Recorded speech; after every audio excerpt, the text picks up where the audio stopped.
In the lobby of Ramsey Solutions, Talon and Teri are with us. How are you guys? Great. We're doing good, Dave. Merry Christmas to you. Merry Christmas You too. to you. Honor to have you. So where do you guys live?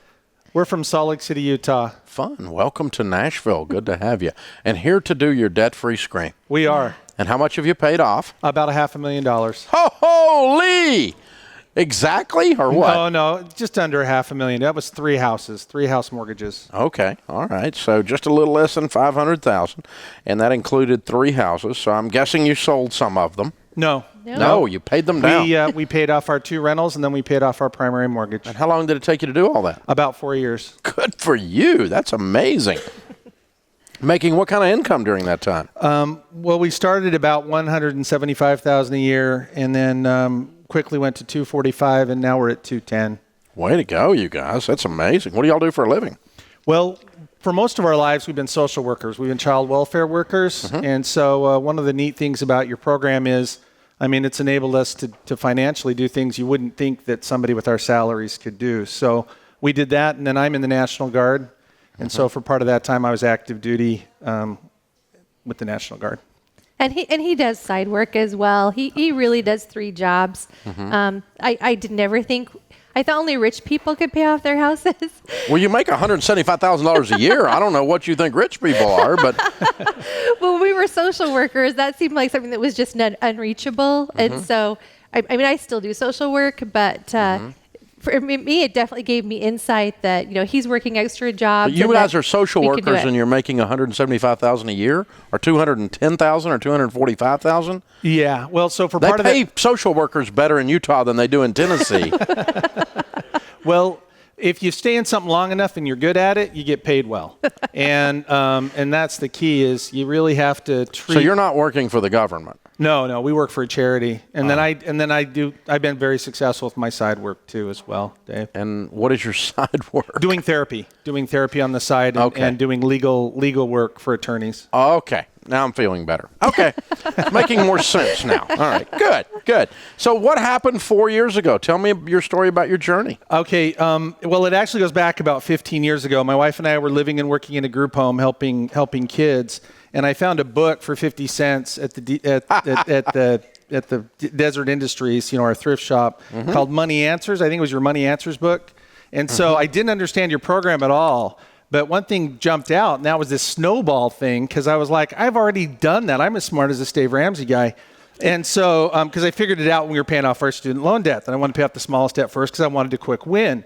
And so I read your stuff, but more like, well, it's a take it or, I'm just as smart as Dave Ramsey, so it'll be fine. But what I found over time was I read more and more of your stuff, less and less of Susie Orman and these other guys, because I didn't agree with them. And what I found I'll just tell you right now, the more we did the way you've outlined things in your plan, the more effective it's been. And every time I've screwed up with money, I've looked back and you've been right and I was wrong.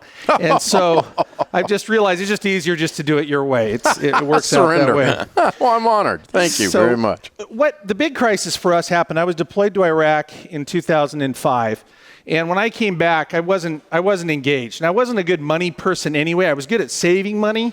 But it's like my youngest daughter. Her favorite joke is to go, "Dad is cheap." And then she makes the little sound. And but I came back from Iraq, and I was working on my own stuff, and my wife was doing the best that she could. And I realized one day when I walked into the bank that we made 6 figures, and I couldn't get $50 out of the bank. We didn't have any money. And I couldn't figure out where it went. And so that was kind of the first crisis. And that was when I slowly, with boa constrictor-like intensity, began to wrap the Dave Ramsey program around my wife, which doesn't work. Which doesn't work. But I was like, we'd thought about money for years. And so it was just like standard. And what happened was later, we did Financial Peace University for our group home staff, because I realized I could spend $100, and in a year, your program would save us way more than the $100 that we laid out. Plus, it would provide them with principles, and it would help them as people, because they're running the budgets inside our group homes. And Teri finally went to that, and I knew that I was getting through to her when one day we were kind of arguing about money, and she said, "That's not what Dave says to do."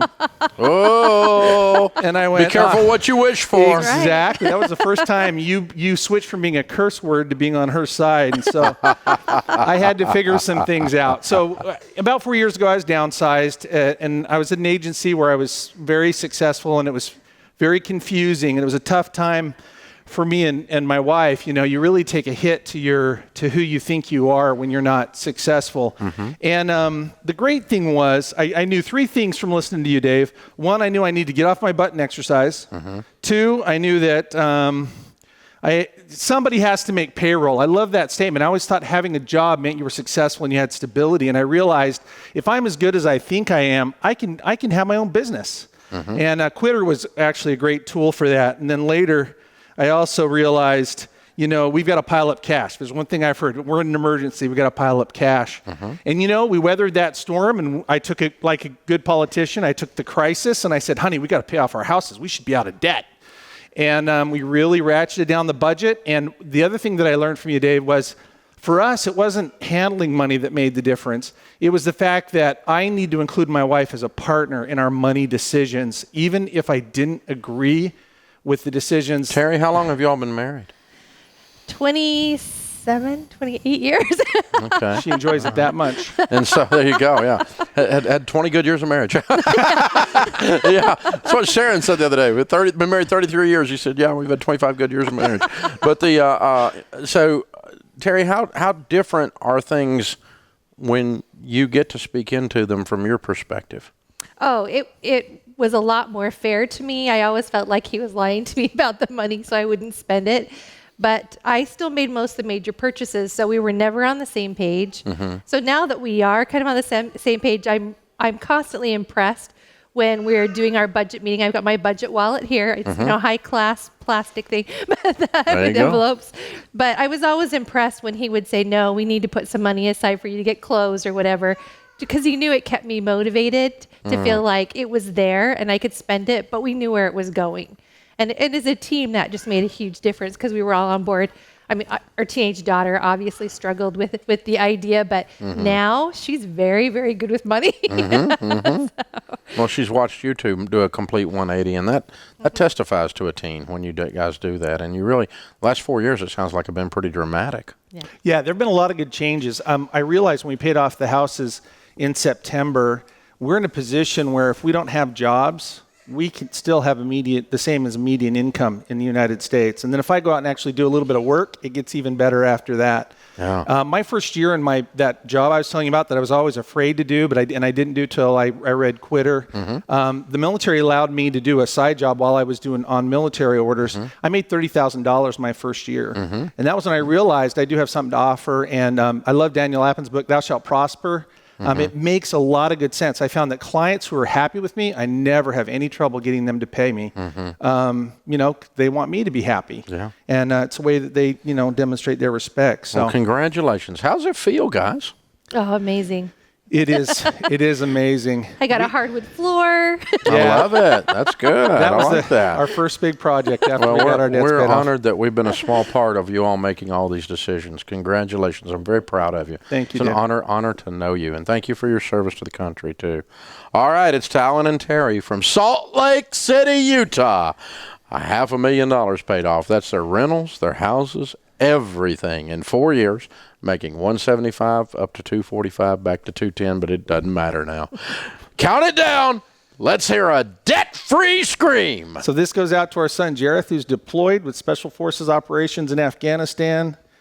3, 2, 1. We're debt-free! Love it, love it, love it.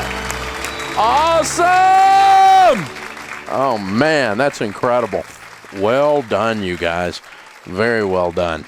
This is the Dave Ramsey Show. You guys would be so rich so fast and be able to do so much not only for yourselves and for your family, but for others